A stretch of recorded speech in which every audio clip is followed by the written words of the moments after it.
बिस्मिल्लाहिर्रहमानिर्रहीम अस्सलामु अलैकुम। आज का जो टॉपिक है प्रॉपर्टी इनकम की जो टैक्स रिटर्न है वो कैसे फाइल कर सकते हैं।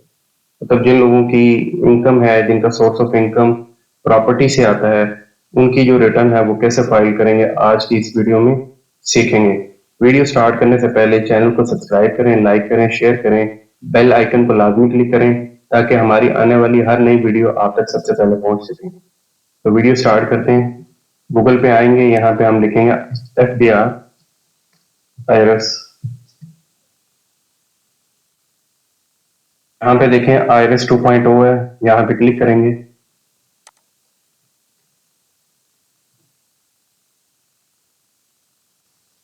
इस तरह से वेबसाइट ओपन हो गई है और यहाँ पे हम आईडी और पासवर्ड लिखेंगे और लॉगिन पे क्लिक कर देंगे। इस तरह से ये पोर्टल ओपन हो जाएगा और यहाँ पे आप ऊपर टॉप पे देख रहे हैं हमारे पास डिक्लेरेशन है, यहाँ पे क्लिक करें और ये original returns and statement original लिखा है, यहाँ पे क्लिक करेंगे और ये नॉर्मल रिटर्न इंडिविजुअल एओपी और कंपनी की, ये नॉर्मल रिटर्न लिखा हुआ है। यहाँ पे हम डायरेक्टली भी क्लिक करके रिटर्न ओपन कर सकते हैं। तो यहाँ पे एक तरीका आप ये डिक्लेरेशन में जाके सिलेक्ट कर सकते हैं, दूसरा तरीका आप यहाँ पे डायरेक्ट क्लिक करेंगे। जैसे ही क्लिक करेंगे तो हमारे से ये टैक्स पीरियड पूछेगा, तो ये टैक्स पीरियड हम जो लिखेंगे वो अभी मौजूदा लिखेंगे क्योंकि 2024 है, यहाँ पे लिखेंगे। ये टैक्स पीरियड बता रहा है 1 जुलाई 2023 से लेकर 30 जून 2024। इस पे क्लिक करेंगे और कंटिन्यू कर देंगे। कंटिन्यू करने के बाद हमारे पास ये इनकम टैक्स रिटर्न 2024 का फॉर्म ओपन हो गया। आप ये लेफ्ट साइड पे देखेंगे हमारे पास कुछ ऑप्शंस आ रही हैं। अगर आपकी सैलरी वगैरह है तो आप इस टैब पे क्लिक करेंगे। अगर आपकी प्रॉपर्टी के हवाले से, जो कि आज का टॉपिक है, यहाँ पे आप जो है वो लिखेंगे सारी चीजें। बिजनेस का ये कैपिटल गेन है, अदर सोर्स है, फॉरेन सोर्स या एग्रीकल्चर इनकम, यहाँ तक जो है सोर्स ऑफ इनकम जो भी है वो इन टैब्स में डिक्लेयर की जाएंगी। तो आज के टॉपिक के हवाले से हम प्रॉपर्टी का सीखेंगे। तो यहाँ प्रॉपर्टी पे आप क्लिक करेंगे और ये रिसीट्स एंड डिडक्शंस इस पे क्लिक करेंगे। यहाँ पर आने के बाद हम सबसे पहले ये देखेंगे ये रेंट रिसीव और रिसीवेबल। ये जो रेंट है, आपने पूरा साल जितना भी रेंट लिखा है, पूरा साल जितना भी रेंट रिसीव किया है वो यहाँ पे लिखेंगे। ये इसका जो टाइम पीरियड होगा वो होगा 1 जुलाई 2023 से लेके 30 जून 2024 तक। इस पीरियड के दौरान आपने जितना भी रेंट आपको मिला है वो यहाँ पे हम डिक्लेयर करेंगे। तो यहाँ पे क्लिक करेंगे। मिसाल के तौर पे मैंने पूरे साल का जो रेंट लिया है वो है 15 लाख रुपया। तो ये 15 लाख रुपया मैंने यहाँ पे एंटर कर दिया और साथ इसको कैलकुलेट कर दिया। जैसे ही रेंट 15 लाख रुपए मैंने लिखा तो ये सिस्टम उसे ऑटोमेटिकली 1/5 बिल्डिंग फॉर रिपेयर्स, इसकी डिडक्शंस आपको मिल जाएगी। 1/5 जो होती है, जितना भी रेंट होता है उसका 1/5 जो होगा वो आपको डिडक्शंस मिल जाएंगी, क्योंकि इसमें बिल्डिंग की रिपेयर मेंटेनेंस का खर्चा होता है, इसलिए आपको उसकी डिडक्शंस मिल जाती है। अब 15 लाख रुपया लिए है पूरे साल का जो प्रॉपर्टी इनकम थी, और उसमें से 3 लाख रुपया आपको डिडक्शंस मिल गई रिपेयर मेंटेनेंस के मद में। तो आपके पास नेट इनकम क्या बनी, जो है 12 लाख रुपया।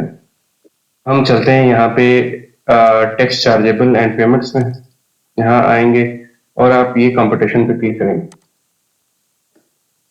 अब आप देखें यहाँ पे 12 लाख रुपया लिखा हुआ, मैंने कितना डिक्लेयर किया था, 15 लाख रुपया, और यहाँ पे 12 लाख आ रहा है। तो इसका मतलब हमें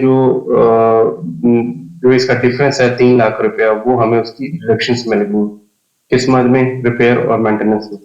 तो नेट जो इनकम है वो 12 लाख रुपए।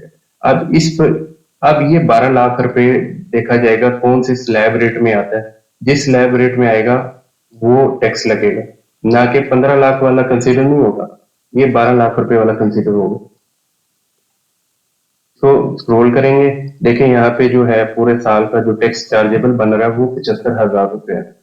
फिर बिल्डिंग आपने किसी को रेंट पर दी है और वो साथ साथ डिडक्शन भी कर रहा है, विद होल्डिंग कर रहा है इनकम टैक्स की, तो फिर वो आपके हिस्से का टैक्स खुद जमा करवा रहा है तो फिर आपको साल के एंड पे टैक्स जमा करवाने की जरूरत नहीं। अगर आपने टैक्स नहीं पे किया साथ साथ, तो जब साल का एंड होगा तो ये आपकी लाइबिलिटी बन जाएगी। तो इसका जो चालान है आप साथ जैसे ही इस पे प्रिपेयर PSID पे क्लिक करेंगे तो चालान बन जाएगा। वो चालान आप उसका चालान प्रिंट आउट भी कर सकते हैं और जमा करवा सकते हैं जाकर बैंक में। दूसरा तरीका उसे ऑनलाइन बैंकिंग के थ्रू इजी पैसा, जैज कैश, जैसा आपको इजी लगे। अगर आपका साथ साथ विद होल्डिंग होता रहा है टैक्स, तो आपने उसकी एविडेंस लेना है जिसने आपका टैक्स विद होल्ड किया है, और उसको जो डिक्लेयर करना है वो आप आएंगे यहाँ पे एडजस्टेबल में। एडजस्टेबल में आएंगे, थोड़ा सा स्क्रॉल करेंगे, ये आप देख रहे हैं प्रॉपर्टी वाला, rent of immovable property under section 155। ये प्लस का बटन है, यहाँ पे क्लिक करेंगे। यहाँ पे प्रॉपर्टी का एड्रेस आ जाएगा। मिसाल के तौर पे मैं ABC लिख देता हूँ कि ये प्रॉपर्टी है। इसमें ये देखना है कि वो रेजिडेंशियल है या कमर्शियल है, हाउस है या फ्लैट है, उसकी जो पूरी डायमेंशन है वो लिख देनी है, सिटी लिख देनी है। तो मिसाल के तौर पे मैं यहाँ पे इस्लामाबाद लिख देता हूँ और इसको सबमिट कर देंगे। जैसे सबमिट करेंगे तो अगर आपका टैक्स साथ साथ विद होल्ड हुआ है तो यहाँ पे हम उसको क्लेम करेंगे कि मेरा टैक्स जो है मेरे जमा करवाया गया, विद होल्डिंग एजेंट ने जमा करवाया। मैं यहाँ पे उसको 75,000 रुपया लिखूंगा। कंपटीशन में दोबारा आएंगे, आप देख रहे हैं यहाँ पे एडमिटेड इनकम टैक्स नहीं बन रहा, बल्कि वो विद होल्डिंग इनकम टैक्स वाले कॉलम में चला गया, क्योंकि ये टैक्स मेरे विद होल्डिंग एजेंट ने डिडक्ट किया हुआ था। अब आप समझ गए होंगे कि अगर आपने टैक्स साथ साथ नहीं आपका विद होल्डिंग एजेंट ने डिडक्ट किया तो फिर साल के एंड पे आपकी जो लाइबिलिटी है वो आपको पे करनी पड़ेगी। अगर साथ साथ ही विद होल्डिंग एजेंट डिडक्ट कर रहा है तो आपको साल के एंड में टैक्स पे करने की जरूरत नहीं होगी। अब मेरे केस में टैक्स डिडक्ट हुआ, जो कि मैंने क्लेम किया, 75,000 रुपया टोटल टैक्स विद होल्ड हुआ, वो मैंने क्लेम कर लिया। बाकी इसमें कौन कौन से टैक्सेस हम क्लेम कर सकते हैं जो पूरे साल डिडक्ट हुए होते हैं, तो ये वापस सीधे देखेंगे, एडजस्टेबल टैक्स है, यहाँ पे क्लिक करेंगे। यहाँ पे सबसे पहले अगर आपका स्टेटस इनएक्टिव आ रहा होगा तो आप बैंक आपका advance tax on cash withdrawal पर आपका टैक्स डिडक्ट कर रहा होगा, जो कि यहाँ पे हम लिखेंगे कि पूरे साल जब तक आपका जो स्टेटस है इनएक्टिव रहा तब तक जितना भी बैंक ने आपकी ट्रांजैक्शंस पर आपका टैक्स डिडक्ट किया वो जितना टैक्स होगा वो यहाँ पे क्लेम करेंगे। इसी तरह ये प्लस पे क्लिक करेंगे और ये इंफॉर्मेशन डालेंगे और सबमिट कर देंगे, और अमाउंट इसी तरह जैसे ये मैंने 75,000 रुपये क्लेम किए, सेम इसी तरह आप उस अमाउंट को क्लेम करेंगे। इसके बाद हमारे पास जो दूसरा टैक्स है जो हम क्लेम करते हैं वो है ज्यादातर प्राइवेट व्हीकल टैक्स, जो हम टोकन टैक्सेस पे करते हैं गाड़ियों का हर साल। नॉर्मली आप तो लाइफ टाइम टोकन पे हो जाता है वो, अगर वन टाइम अगर आपने पे कर दिया तो यहाँ वन टाइम आप उसको क्लेम कर सकते हैं। अगर आप हर साल थोड़ा थोड़ा पे कर रहे हैं तो तब भी आप ये क्लेम कर सकते हैं। इसके बाद टेलीफोन है, इसका भी टैक्स जो है वो हम यहाँ पे क्लेम करेंगे। सेल फोन है जो आप इजी लोड करते हैं, नेट पैकेजेस वगैरह लगाते हैं, उस पे जो लोड करते हुए आपका जो टैक्स डिडक्ट होता है वो यहाँ पे आप क्लेम करेंगे। अब आपके जहन में क्वेश्चन होगा कि ये हमें कैसे पता चलेगा कि हमारा टैक्स कितना डिडक्ट हुआ। सबसे पहले आपको पता होना चाहिए कि आप जो मोबाइल सिम यूज कर रहे हैं वो कौन से नेटवर्क की है। मिसाल के तौर पे वो जैज या जोंग की है तो आप उनकी जो एप्स हैं वहां पर जाएं, वहां पे ऑप्शंस होती हैं हम कि टैक्स डिडक्शन सर्टिफिकेट की, वहां से आप ले सकते हैं। दूसरा तरीका आप उनकी हेल्पलाइन पे कॉल करके टैक्स डिडक्शन मंगवा सकते हैं। उसके बाद अगर आपने इंटरनेट मिसाल के तौर पे नया टेली या पिक्सल लगाया तो उसका हर मंथ उसका टैक्स डिडक्ट होता है जो हम यहाँ पे क्लेम कर सकते हैं। इसका भी बहुत आसान तरीका है, यहाँ पे प्लस क्लिक करेंगे, उसका रेफरेंस नंबर या कंज्यूमर नंबर लिखेंगे और नीचे जो आएंगे यहाँ पे उसका पूरा एड्रेस वगैरह आ जाएगा। इसी तरह हमारा जो टैक्स डिडक्ट हो रहा होता है वो 236Y का है वो भी हम यहाँ पे क्लेम कर सकते हैं। उसके बाद हम वापस कंप्यूटेशन में आएंगे, यहाँ पे क्लिक करेंगे। अब आप देखेंगे यहाँ पे एक फॉर्म जिसमें समरी है। अब आप ये वापस कंप्यूटेशन में आने के बाद देखेंगे हमारे पास एक समरी आ गई है, जैसा कि मेरी जो सोर्स ऑफ इनकम है वो प्रॉपर्टी से है। तो कितनी इनकम मुझे मिली, जो कि मैंने डिक्लेयर तो 15 लाख रुपए की थी, पर मुझे उस पर 3 लाख रुपए की डिडक्शन मिल गई। नेट इनकम जो मेरी बन गई वो 12 लाख रुपए। 12 लाख रुपया जिस स्लैब रेट में आएगा प्रॉपर्टी के, रेट भी 12 लाख पर ही लगेगा, ना कि 15 लाख रुपए पे। 12 लाख के हिसाब से जो मेरा टैक्स बनेगा वो है 75,000 रुपये। 75,000 रुपया जो है मेरे विदहोल्डिंग एजेंट ने डिडक्ट किया हुआ है, इसलिए मैंने यहाँ पे क्लेम कर लिया। अगर ये टैक्स ना डिडक्ट होता तो आज ये टैक्स मेरी लाइबिलिटी होती, जो आप यहाँ पे देख रहे थे एडमिटेड इनकम टैक्स में। तो मुझे ये साल के एंड में पे करना पड़ता। उसके बाद हमारे पास जो सेकंड आता है वो है वेल्थ स्टेटमेंट। तो यहाँ पे क्लिक करेंगे। वेल्थ स्टेटमेंट पे क्लिक करने के बाद सबसे पहले आता है पर्सनल एक्सपेंसेस। पर्सनल एक्सपेंसेस के बाद आप ये देखेंगे हमारे पास मुख्तलिफ हेड्स आ रहे होते हैं। जैसे है कि अगर आपका कोई घर किराए पे है तो आप वो रेंट जो आपने पूरे साल पे किया हुआ है तो वो यहाँ पे आप लिखेंगे। उसके बाद पूरे साल जो आपके टैक्सेस वगैरह डिडक्ट हुए हैं या आपने पे किए हैं, वो जो है एक्सपेंस यहाँ पे लिखेंगे। यहाँ पे आप देख रहे हैं व्हीकल मेंटेनेंस का, उसके चार एक्सपेंसेस आप लिखेंगे। ट्रैवलिंग हो गया, इलेक्ट्रिसिटी हो गया, water, gas, telephone, assets, insurance and security, medical, educational, club. अब इसमें ये है कि आप ये सारे जो एक्सपेंसेस हैं इनको अलग अलग भी लिख सकते हैं, या आप उसको लमसम अमाउंट में लिख दें। मिसाल के तौर पे मेरा पूरा साल जो खर्चा हुआ है, जिसमें ये ऊपर वाले बताए गए तमाम खर्चे हैं और इसके अलावा घर के किचन वगैरह का भी खर्चा है, तो मिसाल के तौर पे मैं लमसम 11-12 लाख रुपया लिख देता हूँ। 11, कोई लमसम अमाउंट लिखते हैं 11 लाख रुपया। अब ये मेरे पूरे साल का खर्चा हो गया, तो साथ साथ कैलकुलेट करते जाएंगे। मेरी नेट इनकम जो बनी वो 12 लाख रुपया थी, और इस पे जो है हम लिखेंगे कि जो हमारा एक्सपेंस है वो 11 लाख रुपया। इसके बाद आप आएंगे लेफ्ट साइड पे, दोबारा देखेंगे पर्सनल एसेट्स एंड लायबिलिटीज, यहाँ पे क्लिक करेंगे। इसी तरह जब आप कोई एग्रीकल्चर लैंड परचेज करते हैं या आपको इनहेरिटेंस मिलती है, गिफ्ट में मिलती है, तो आप यहाँ पे प्लस पे क्लिक करेंगे, उसकी सारी डिटेल वगैरह लिखेंगे और उसकी जो कॉस्ट है वो आप साथ यहाँ पे लिखेंगे। इसी तरह अगर आपके पास कोई कमर्शियल, इंडस्ट्रियल, रेजिडेंशियल प्रॉपर्टी है जो बिजनेस के अलावा है, तो वो सारी जो प्रॉपर्टीज हैं जिसमें प्लॉट वगैरह, फ्लैट वगैरह और ये सारी चीजें आ जाती हैं, वो आप इसी तरह प्लस पे क्लिक करेंगे, वहाँ ऊपर एड्रेस वगैरह लिखेंगे, नीचे जो उसके एरिया वगैरह डायमेंशन है वो लिख देंगे और किस सिटी में है वो लिखेंगे।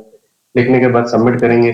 सबमिट करने के बाद आपके पास यहाँ पे ऑप्शन होगी, आप यहाँ पे उसकी जो कॉस्ट है, जिस रेट पे आपने परचेज किया है, वो यहाँ पे लिखेंगे। इसके बाद ये आप देखेंगे ये वाला आपके पास आ गया इन्वेस्टमेंट वाला रो। इस रो में अगर आपके कोई बैंक अकाउंट्स वगैरह हैं, उसका जो 30 जून का जो क्लोजिंग बैलेंस होगा वो आप यहाँ पे लिखेंगे। प्लस के बटन पे जाएंगे, यहाँ पे आईबीएन नंबर होगा वो लिखेंगे और थोड़ी सी डिटेल दे देंगे और सबमिट पे क्लिक करेंगे। और इसी तरह उसका जो 30 जून का क्लोजिंग बैलेंस होगा जिस किसी भी अकाउंट का, वो यहाँ पे लिखेंगे। इसके बाद ये डेबिट वाला आ गया। यहाँ पे अगर आपने किसी को लोन वगैरह दिया हुआ है या आपके कोई रिसीवेबल्स हैं या आपने घर रेंट पे लिया तो कुछ सिक्योरिटी पे की होगी, तो वो जो है वो आपका एसेट्स होता है, इसलिए वो यहाँ पे आप लिखेंगे। ये आप देखेंगे ये लिखा है मोटर व्हीकल। ये आप जो है अगर आपके पास गाड़ी वगैरह है, मोटरसाइकिल वगैरह है, तो वो आप यहाँ पे लिखेंगे। ये ऐसे ही जैसे पहले आपको बताया कि प्लस पे क्लिक करेंगे, उसका रजिस्ट्रेशन नंबर लिखेंगे और नीचे उसकी बता देंगे कौन सा मॉडल है। तो लिखने के बाद आप सबमिट करेंगे और सबमिट करने के बाद आप उसकी जो कॉस्ट है, जिस अमाउंट पे आपने परचेज की है, वो आप यहाँ पे लिखेंगे। यहाँ पे आप लिखा हुआ प्रीशियस पोजेशन अगर आपके पास है तो वो भी यहाँ पे लिखेंगे। हाउस होल्ड इफेक्ट, इसमें घर का साजो सामान वगैरह या कोई भी चीज है जो वो यहाँ पे लिखेंगे और उसकी एक अमाउंट लिख देंगे लमसम। इसके बाद अगर आपके पास कोई पर्सनल आइटम वगैरह मौजूद है उसकी कोई कॉस्ट वगैरह वो आप यहाँ पे लिखेंगे। कैश को सबसे एंड पे देखेंगे। उसके बाद है एनी अदर एसेट्स। ऊपर वाली तमाम चीजों के अलावा अगर कोई चीज आपके नाम पर है तो वो यहाँ पे क्लिक करेंगे, उसका डिटेल देंगे और सबमिट करेंगे और उसकी जो अमाउंट है या कॉस्ट है वो आप लिखेंगे। अगर कोई एसेट आप किसी और के नाम पे परचेज करते हैं तो उसकी इसी तरह प्लस पे क्लिक करेंगे, उसकी डिटेल वगैरह लिखेंगे और सबमिट पे क्लिक करेंगे और यहाँ पे उसकी जो कॉस्ट होगी, जो जिस रेट पे आपने परचेज किया वो यहाँ पे लिखेंगे। तो इस तरह जो है वो आपका टोटल जो है एसेट्स जो होगा वो बन जाएंगे विद इन पाकिस्तान। अगर पाकिस्तान से बाहर अगर आपकी कोई प्रॉपर्टी वगैरह है तो वो यहाँ पे आप प्लस पे क्लिक करेंगे और डिटेल देंगे। अगर पाकिस्तान से बाहर अगर आपका कोई घर है, फ्लैट है, कोई जमीन है, कोई कमर्शियल बिल्डिंग वगैरह है, ऑफिसेज वगैरह हैं, तो आप यहाँ पे उसको डिक्लेयर करेंगे। टैक्स वगैरह, कैपिटल और voting rights in foreign company, अगर किसी फॉरेन कंपनी में अगर आपके वोटिंग राइट्स हैं, कैपिटल को इन्वेस्टमेंट हुई हुई है तो आप वो यहाँ पे डिक्लेयर करेंगे। तो इस तरह जो है ये आ गया आपका विद इन पाकिस्तान जो टोटल एसेट्स है। अगर आपके कोई बाहर कोई एसेट है, कोई घर वगैरह है या कंपनी के शेयर्स हैं, कैपिटल वगैरह, तो वो आउटसाइड पाकिस्तान है तो वो मिला के प्लस करके टोटल जो आपका एसेट बन लेंगे वो यहाँ पे आ जाएंगे। इसके बाद आप ये देखेंगे लाइबिलिटी वाला आ जाएगा। यहाँ इस रो में आप लिखेंगे कि अगर आपने किसी से लोन वगैरह लिया हुआ है तो आपने उसको पे करना है। और इसी तरह अगर आपने कोई प्रॉपर्टी रेंट आउट की हुई है, उससे सिक्योरिटी वगैरह ली हुई है, तो आपने वो यहाँ पे डिक्लेयर करनी है। प्लस के बटन पे क्लिक करेंगे और ये सारी चीजें यहाँ पे लिखने के बाद आपने उसकी जो अमाउंट है जितनी भी वो सारी यहाँ पे लिखेंगे। उसके बाद चलते हैं रिकंसिलिएशन ऑफ नेट एसेट्स। यहाँ पे आने के बाद आप ये देख रहे हैं नेट एसेट जो है करंट ईयर के वो यहाँ पे आ रहे हैं, आपके पास शो हो रहे होंगे। जो प्रीवियस आपका जो क्लोजिंग बैलेंस होगा वो यहाँ पे आ रहा होगा।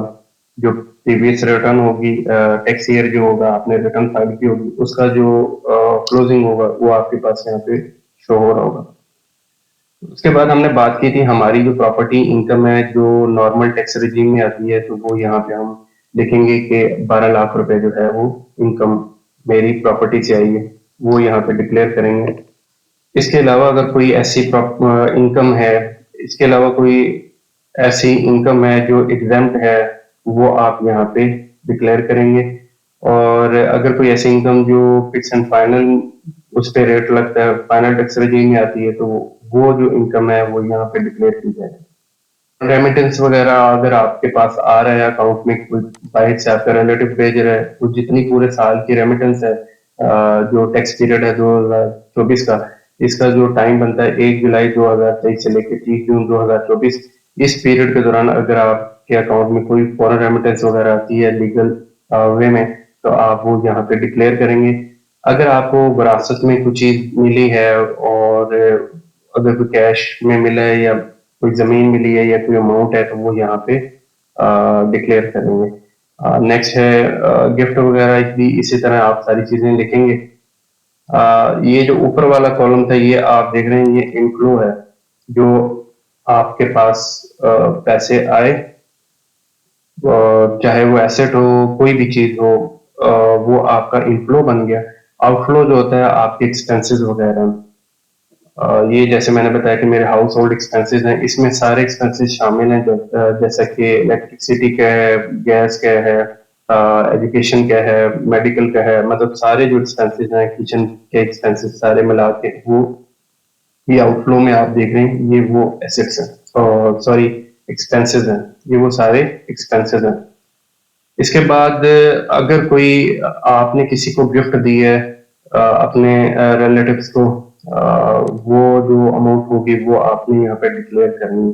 बाकी ये आप देख रहे हैं loss on disposal of assets, वो यहाँ पे आ जाएंगे, और एडजस्टमेंट इन आउटफ्लो वो यहाँ पे आ जाएगी। अच्छा, इसके बाद आप देख रहे हैं कि ये अनरिकंसाइल्ड अमाउंट है जो कि यहाँ पे शो करवा रहा है। तो हम यहाँ पे अगर ये माइनस में आ रहा है तो इसको हम कैश का, जो मैंने आपको बताया था पीछे यहाँ पे पर्सनल एसेट्स एंड लाइबिलिटीज में, तो ये वहां पे जाके इसको कॉपी पेस्ट कर देना है क्योंकि वो बैलेंसिंग फिगर है। अगर ये प्लस है तो फिर ये आपका शॉर्टफॉल आ रहा है, तो आप इस रिटर्न को दोबारा से देखिएगा, क्योंकि माइनस में आ रहा है तो हम यहाँ पे इसको कॉपी करेंगे, पर्सनल एसेट्स एंड लाइबिलिटीज में जाएंगे, और लास्ट में मैंने आपको कहा था कि कैश को डील करना है, तो हम सबसे एंड पे कैश को डील करेंगे, यहाँ पे पेस्ट करेंगे और कैलकुलेट कर देंगे। इसी तरह जब वापस हम रिकंसिलेशन में आएंगे तो आप देखेंगे कि यहाँ पे जो अनरिकंसाइल्ड अमाउंट है वो जीरो शो होगी। जब तक यहाँ पे कोई जीरो से बड़ी कोई भी अमाउंट होगी, आपकी जो रिटर्न है वो दुरुस्त शुमार नहीं होगी।